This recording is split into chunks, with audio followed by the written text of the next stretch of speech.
says that ReconTrust was acting in its capacity as agent when it issued the notice of default. Now, on June 17, 2009... Isn't that largely a self-serving kind of statement of opinion by the declarant? I would agree that it's self-serving. Yeah, that's a The homeowner fighters. Indeed. That's good right there, guys. So I'm still rolling. Okay, any thoughts on today's proceedings, Councilman? I thought the judge was very perceptive. He listened. You can't ask for more than that. It's encouraging to find judges that will take the time to hear the arguments. A lot of times you don't see that happening in the United States, and that's just, to me, awful. Thank you. I couldn't concur more. He did listen to you. I know, I said. Yeah, I know, he did. I know. Right. Yeah, he did. But that was refreshing. It was.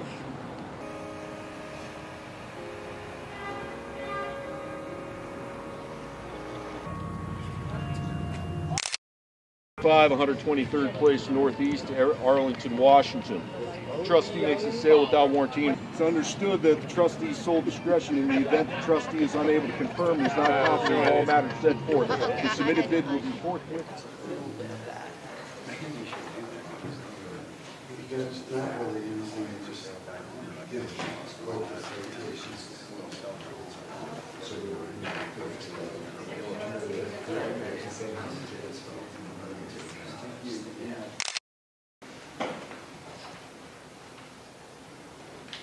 And I think, Mr. Stafne, this is your motion?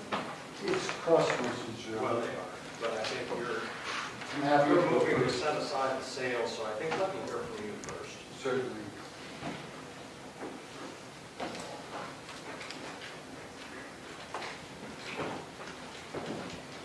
And counsel, I'll let you know at the outset, with the volume of the materials as well as the technical nature of the case and the issues, I do want to hear your argument, but I'm going to take the case under advisement. I anticipate and try to give you a reasoned decision once I've had a chance to read through the materials at least once or twice more.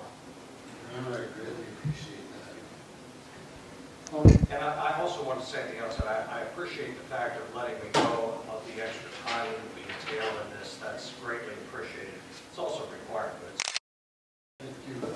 What happened is banks developed MERS, and MERS was designed to be a holder for the notes, or holder for the deeds of trust, while the notes were spinning around within the system. And they created what are known as servicing rights. Now, in my declaration in support of the response for the motion for summary judgment, I give you the standard countrywide servicing right agreement. It sells the servicing rights out of the original note to Countrywide subsidiary, which is Countrywide Servicing. And if you were to look at, and that's made clear in the recital section of the mortgage loan servicing rights purchase and servicing agreement. It says we're selling you these rights. Okay, so what are those rights? Those rights are defined at page 8 of the agreement. And they include the rights to all the debt, from the interest, the principal, everything on down the line. So all debt that used to be in that note is now no longer there. It's owned by someone else. Then says our statute, our definition of the deed of trust, our definition of beneficiary is different than all these other cases. It explicitly rejected a lot of other cases, and one I want to bring to this court's attention is its rejection of the Hobarth case, which I think is at page 112, I think. It could be 110. But Hobarth there the Fourth Circuit said, well, a UCC holder is the equivalent of a deed of trust beneficiary under Virginia law. And our Supreme Court said no. I mean, first of all, they didn't say this, but it's worth noting, the UCC is simply a gap filler. If some other law doesn't apply, it will apply. The discussion of the countrywide servicing agreement, as there's no showing that this is the servicing agreement that governs the loan at issue in this case. The document on its face says that it's an agreement between DB Structured Products, Inc. and Countrywide Home Loans. There's no allegation or evidence that DB Structured Products, Inc. is involved here. Furthermore, this is a case where one entity originated the loan and then sold the servicing rights to Countrywide, not Countrywide originating the loan and servicing the rights to a third party. So the arguments that I understand Mr. Stafne is making are once again not applicable here. This document is not related to the fact of issue in this case and shall be discussed. Your objection is noted. I'm going to overrule the objection. I'll let Mr. Stafne present his argument as he chooses, but I'll take note of that. Your Honor, I think I deal with that in my declaration of bringing this to the court's attention. Then if you were to look at page 24 of this instrument, which is the last part of section 5.1, it reads, the servicer acknowledges that ownership of each mortgage loan, including the note, the mortgage, all other mortgage loan documents, and all rights, benefits, proceeds, and obligations arising therefrom or in connection therewith, except with respect to the ownership of the related servicing rights to collect the money, and all rights, benefits, proceeds, and obligations arising therefrom or in connection therewith is retained by Countrywide, has been vested solely in the seller. So what they're saying is their rights to collect on this note, they expressly have divested from the mortgage or from the security. So what we have here is kind of a double split. We have a split in the beginning when they want to split off, they want to split the deed of trust off into MERS and say they own it. And then when that didn't work, the Supreme Court said no, then they said, well, then we're going to argue that the deed of trust is just going to follow the note. And that might have worked had they not split the note apart. And see, the problem here is when you look at our definition of beneficiary, it is the holder, that's singular, of the instrument or documents evidencing the obligations, plural. So what they're doing is they are trying to take, let's take my house. I enter into an agreement with them. I think I'm dealing with the bank.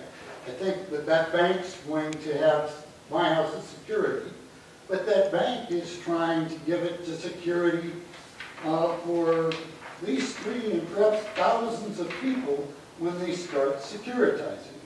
And I think that's mentioned in a footnote and described pretty well by the judge in Colhane v. Aurora. And so the question before you is not only looking at this definition, but is this definition designed to promote the objectives of the DTA, which are, one, that foreclosure be inexpensive.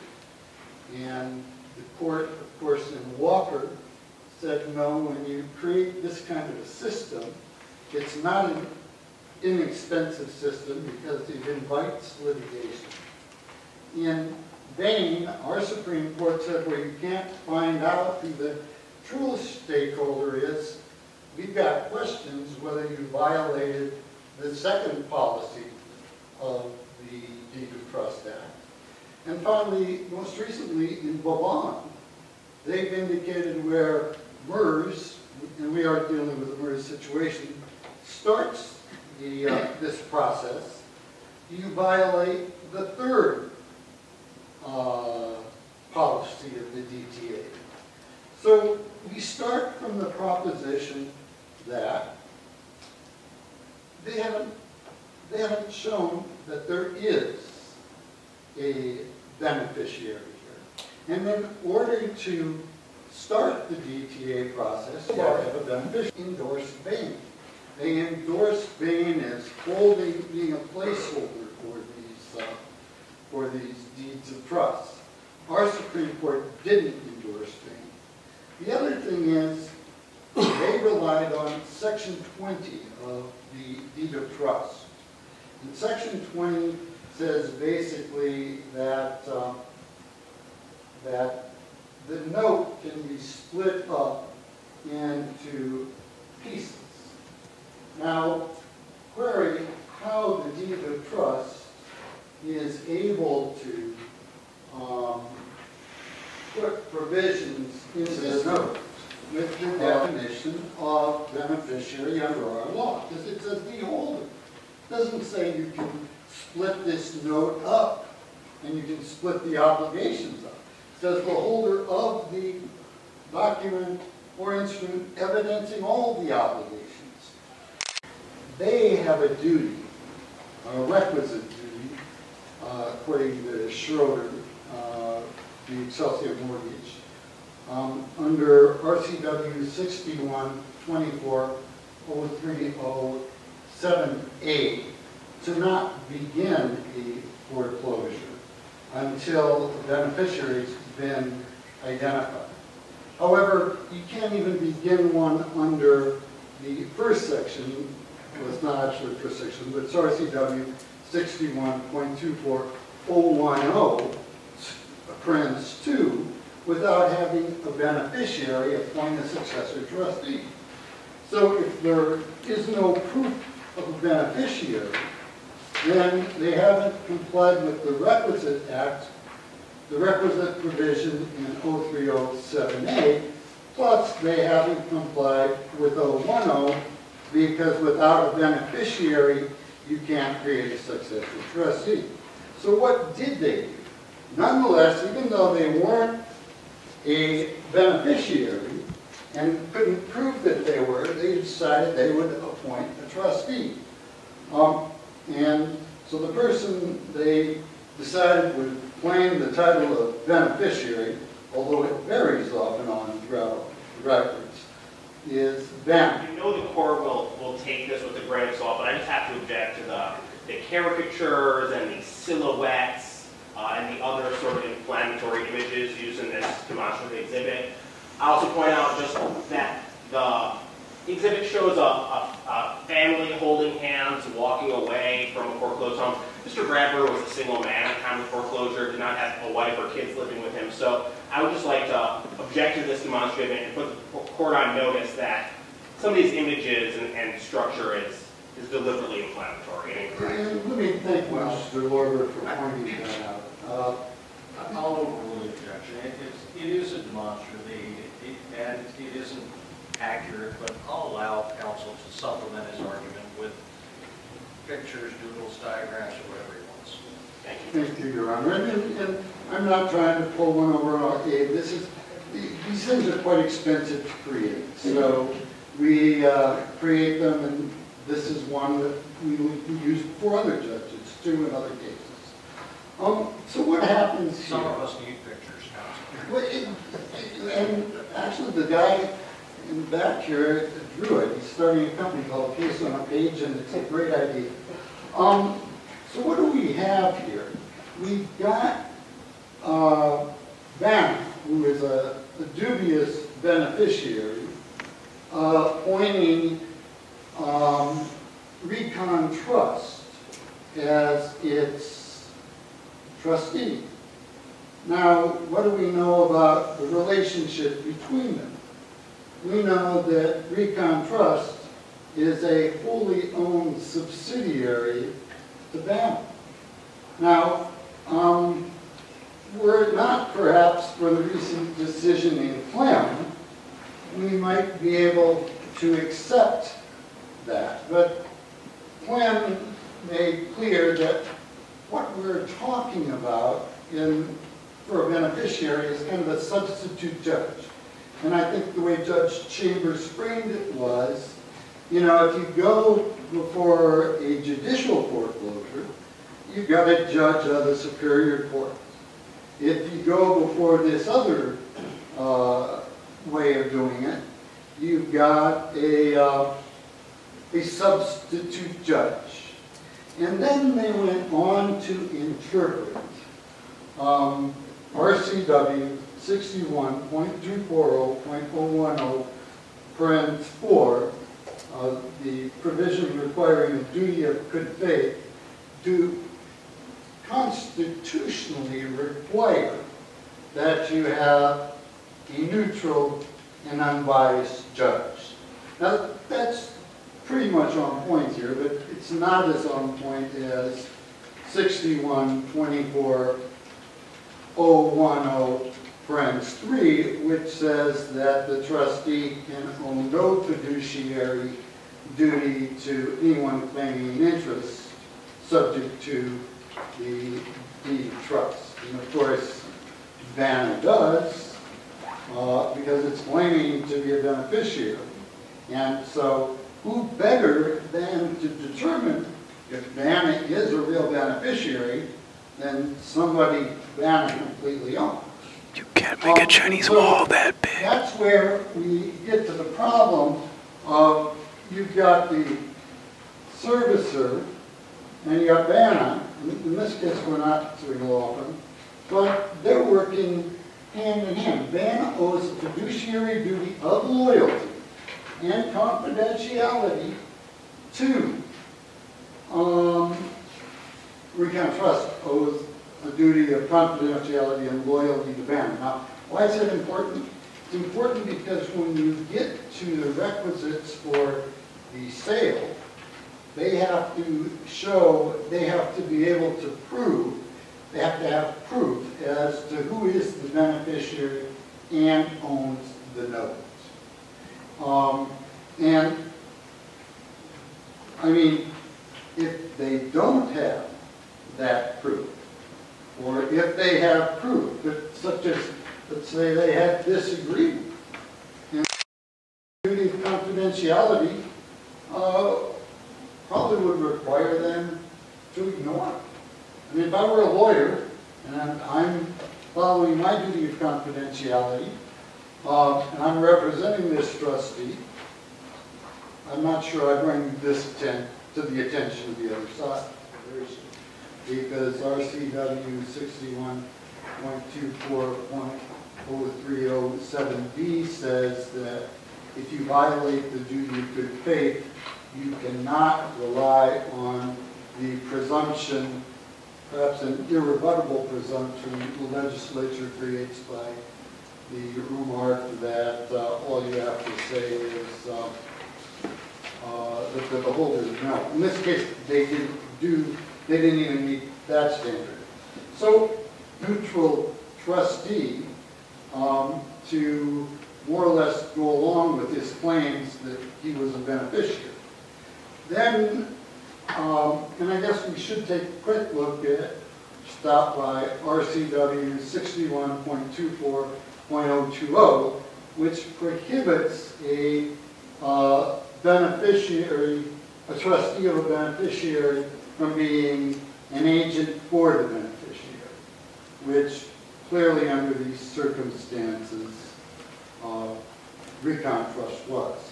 So now let's go to, we talked about 0.24, and now I'm going to assume statute's constitution. We have to assume that, and you've got to find a way to try to make it so. When we assume it's constitutional, then there has to be a record that you can consider. And there is no record in the evidence before you that would meet that burden. And the language of 070 is pretty strong. It says, no non-judicial foreclosure shall be initiated, begun, started, or whatever, until you have this proof. And I submit to you, there wasn't proof of beneficiary, because they had to have proof of the beneficiary, was the owner of the land. I just want to take a moment and talk about federal court authority to the contrary with regard to the notion that, which no longer even possibly has the debt, is a beneficiary. Well, our Supreme Court directly rejected that in Hobart, in Bain. There are a lot of interesting questions raised by 070A, like what is the burden of proof? Is it scintilla? Is it a preponderance of the evidence? And this gets to stuff that I will just mention to you because you're the judge that has to figure it out. And I'm not going to, I've got my own ideas, but if you start by looking at Article 4, Section 6 of our Constitution, it enumerates that this court has original jurisdiction of all cases involving the possession and title of real estate. Now there's cases out there like State v. Posey, which is cited in my brief, that says that the legislature can't trump that enumerated original jurisdiction. But there's also cases out there that says you as a court have an obligation to try to determine a law, or try to construe a law to be constitutional. So let's I don't know how you're going to do it, because it seems to me it's pretty unconstitutional, but let's assume that you do it. And then we have the requirements of 070 that says the trustee shall have proof. Now you've got to interpret that provision so it's constitutional. Now that would seem to go to this court's appellate jurisdiction, yet it's going to oversee the trustee. It's going to need to look at what the trustee looked at in order to make its decision in an appellate capacity as to whether or not that's reasonable. It means nothing. So it's a sham. It's a sham on RDTA as it was intended to be, which was a three-party system where people could go to the friendly neighborhood banker and if there was a problem, work things out. Well, they specifically took our system and said, we don't care, we've got Fannie Mae's system. So in any event, there's some language that I've got in there, and actually I've got a case in the Ninth Circuit that's about the way the U.S. Supreme Court regarding the federal judiciary's attempt to take over land use law. I mean, if you remember before Bain, all of our law was decided by federal courts. And Bain said, hey, no, you got to look at our language. They said, none of these cases are even looking at our language. So certainly, I would hope that you would look at the language of the law. I know once federal judges are anointed, they probably achieve some direct contact with the Almighty, which allows them. It's okay, we're elected. Okay, well that's good. In any event, let me go on is the sale date on. You start out with the sales are to be held in 120 days. And by the Let me interrupt just a moment, Council, because sure. we've been going a half hour or so. I'll stop. We'll only have our reporter until just before 2. She needs to be upstairs. I'm told there are no other reporters. I'm content to have you continue your argument, but you'll just have to realize that unless there is another reporter who comes available, the balance after 2 will not be reported. I'm very concerned that Mr. Lorber gets a chance to make his, and then we can continue on, and I'll make it without. But okay, then let me sure. hear from you, Mr. Lorber. I know that I'm in the position of responding to plaintiff's motion for partial summary judgment regarding why the sale should be set aside, but in arguing against plaintiff's motion, I think that what we're going to do is we're going to show the court the actual evidence here today supports the granting of defendant's motion for summary judgment which is a full motion for summary judgment for complete dismissal. There are a lot of pleadings before the court today, and I appreciate the court's attention and flexibility in allowing us a special set hearing. I also recognize that a large volume of pleadings does not always bode well for a defendant moving for summary judgment. However, in all the pleadings that the court has before it today, there are several core undisputed facts. And when the court considers these undisputed facts, it's clear that our relief should be granted and the plaintiff's relief should be denied. And when I say undisputed facts, what I mean is A, either the defendant submit actual admissible evidence to support those facts, or B, the plaintiff does not bring any evidence of his own forward to rebut those facts. Because on a motion for summary judgment, as the court knows, once the defendant makes a prima facie showing, the plaintiff has to come forward with actual evidence in support of his claims. Here are the undisputed facts. Mr. Bradburn took out an approximately $200,000 loan in December 2005, and he signed the note and deed of trust. Here's another undisputed fact. The physical possession of the endorsed in blank note has been in the possession of Bank of America or its direct predecessors in interest since shortly after the loan was originated.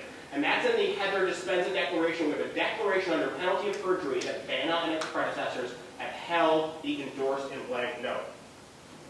It's also undisputed that Mr. Bradburn has not made a payment since March of 2009. Now, there may be some argument about whether or not he's in default. I'm not going to argue about whether he's in default. I'm just going to tell the court what the evidence is. What Mr. Bradburn admitted in his deposition, he has not made a payment since March of 2009. It's also undisputed that Mr. Bradburn was served with a notice of sale in May of 2011. Mr. Bradburn, we have a declaration under penalty of perjury that the notice of sale was mailed to Mr. Bradburn and posted on his property. Mr. Bradburn testified in his deposition that he had no evidence to rebut those prima facie valid declarations of service. It's also undisputed that Mr. Bradburn did not file a motion before the sale took place to restrain the sale. It's undisputed that Mr. Bradburn has since vacated the property.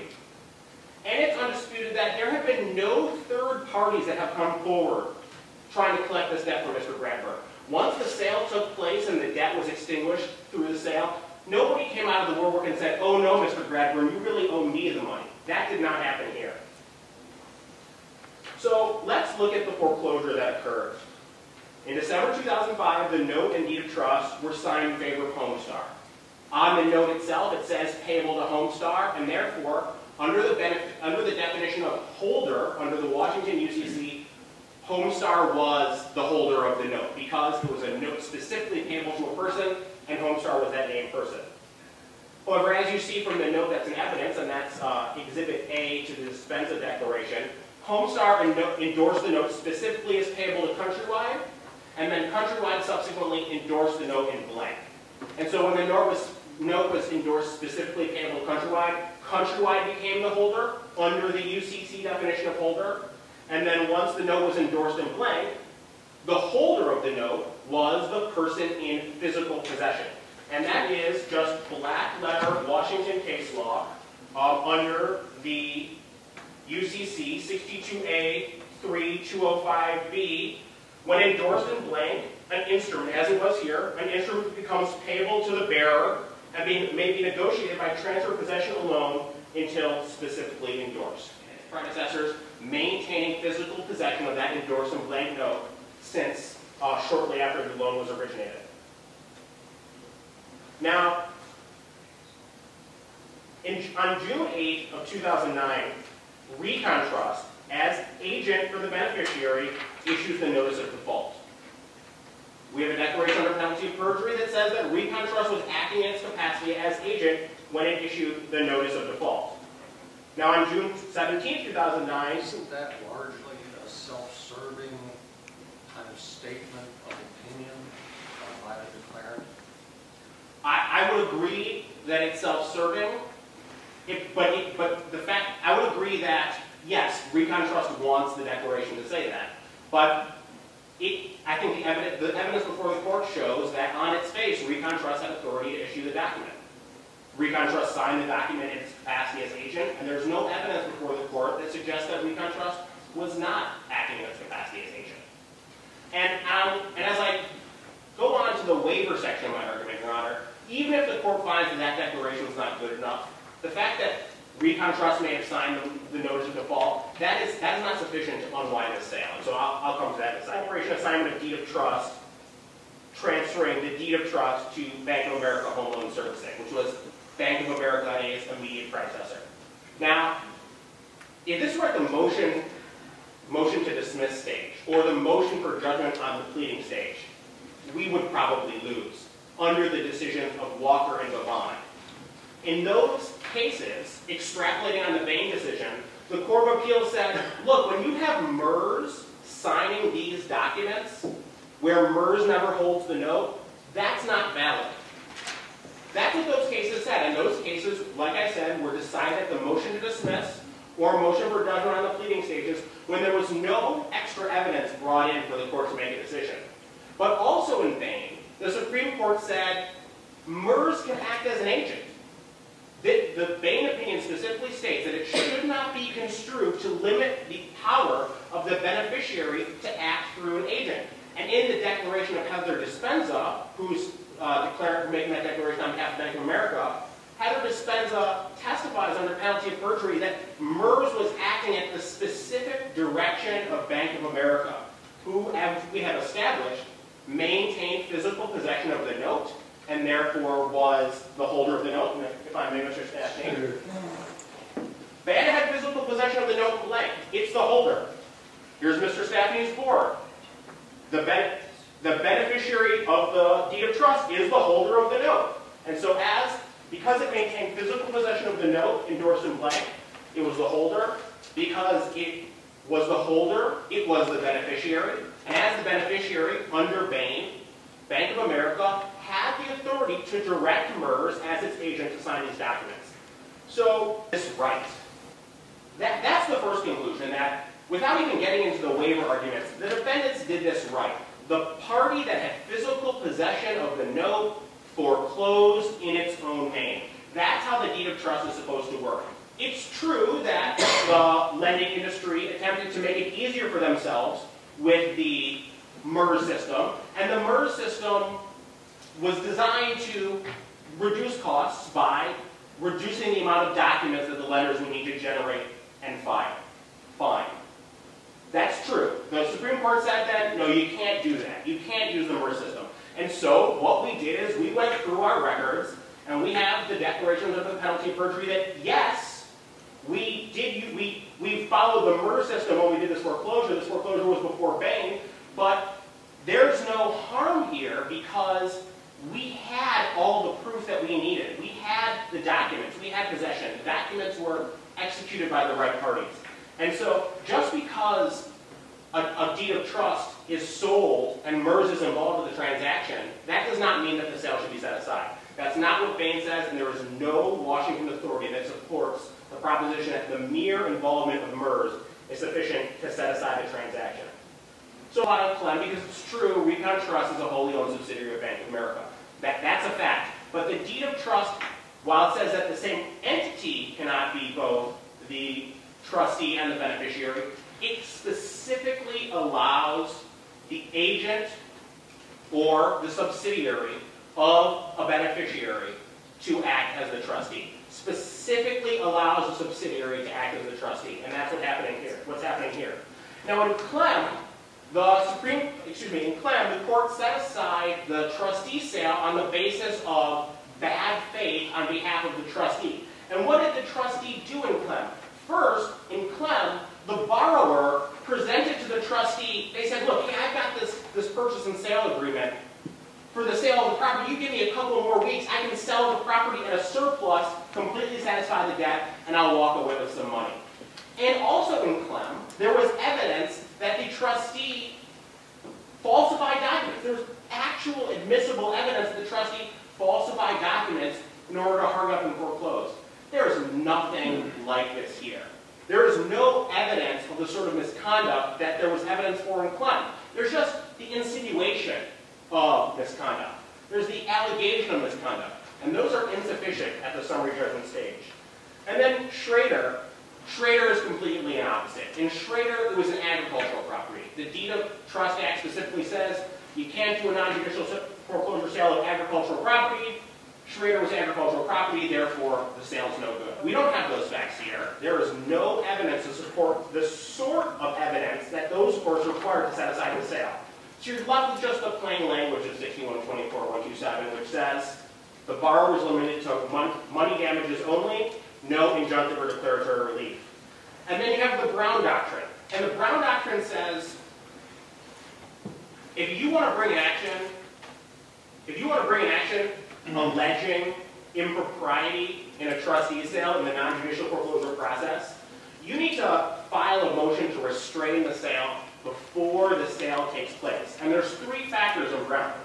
First, you need to have actual notice of your right to restrain the sale. If your court is convinced by Mr. Stafne's argument about this quasi-appellate capacity, that is a decision to be made by the Court of Appeals. The court should follow the law as it is in Washington now and reject that argument. And if Mr. Bradburn wants to appeal and the Court of Appeals buys his argument, so be it. But the law in Washington right now is clear, and the court should follow that law. Now, I just want to, and I know that we're nearing 2 o'clock, we're at 2 o'clock, and so I'm just going to wrap up real quick with a discussion of the Zalab case. This is a case where the ultimate right to receive payments under the loan is vested in Fannie Mae. It's a Fannie Mae loan. And Bank of America and its predecessors were acting as servicing agents for Fannie Mae. Because they had a deal with Fannie Mae, as testified to in the declarations, they had a deal with Fannie Mae. Look, we're going to deal with the borrower, we're going to collect the loan payments, we're going to handle the foreclosure if necessary, but we're going to remit the payments to you. Yes, let's get down to the nitty-gritty evidence. I don't recall seeing any evidence about remitting payment back and forth between Fannie Mae and Fannie. Moreover, and I think you said it well, with regard to self-serving declarations. Sure, people can have self-serving declarations, but generally they have to establish an adequate foundation. They got to establish personal knowledge, and they're not entitled to state legal conclusions. And that's all their evidence does.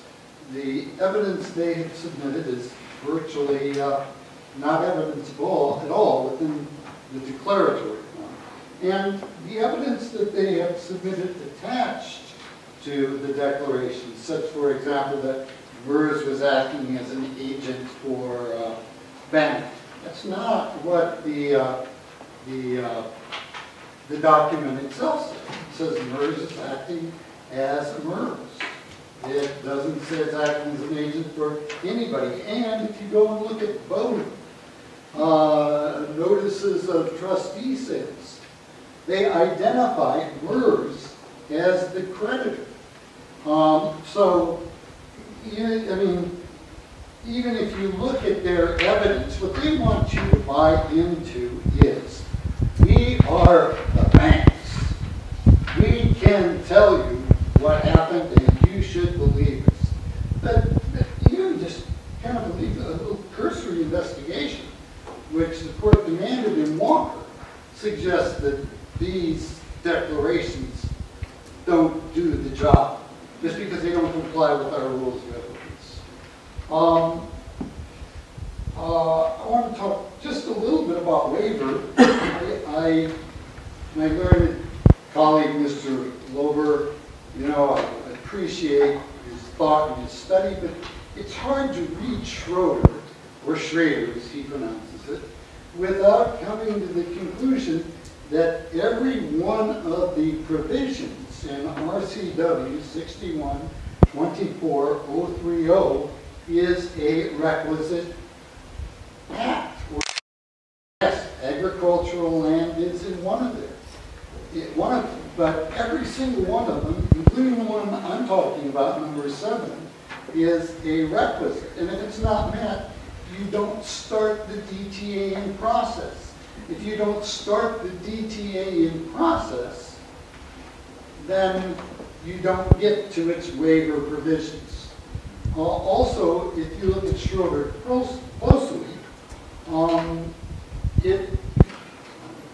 it stands for the proposition that the court does not believe that that damage actions are waived by the DTA. And then you can look at Walker and Schroeder are really interesting, and they're both going to be up before the Supreme Court. Walker says because RCW 61-24-127 goes ahead and says that if you don't bring these cases until after the sale, they're waived. Therefore, you got to presume that the causes of action existed before. Well, if you look at Schroeder, that's not the case. The case is the legislature just can't willy-nilly go about eliminating causes of action. I mean, they can when there's residual jurisdiction, certainly. They've done it in the Workers' Compensation Act. But when you've got enumerated original jurisdiction, and again, that statement poses the latest on that, but there's a good decision out of Division 1 where they talk about how this analysis of subject matter jurisdiction has changed unlawful detainer analysis. It used to be that the courts would say, well, you missed the statutory deadline, therefore we no longer have subject matter jurisdiction. You can't say that anymore because the way they look at subject matter jurisdiction as it being conferred upon the court by the Constitution. So, in any event, it's, I had forgotten my thought in the street. But the point about waiver, I would also bring the court's attention to the case of Plain v. Lackey, which is considered the foremost waiver case and directed to footnote 6. Footnote 6 basically indicates that in Cox v. Helenas, the court invoked the provision 030 Grand 5 to hold that there was no waiver when you haven't complied with the requisite provisions of the Act. And it's pretty well briefed in our briefs.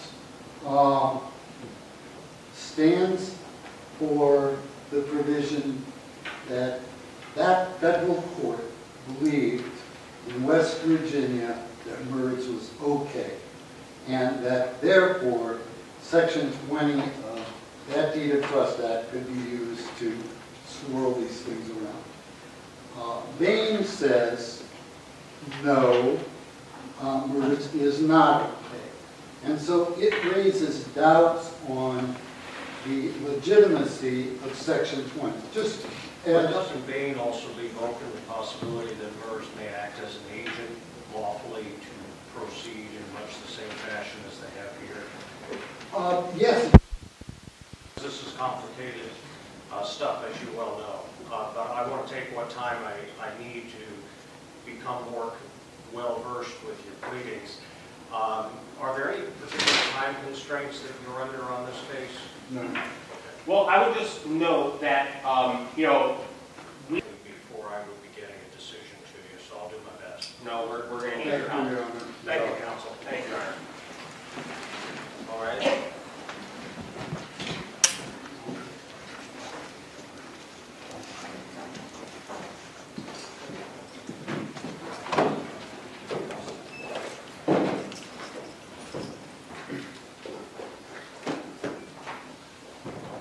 Do you have any thoughts on today's proceedings?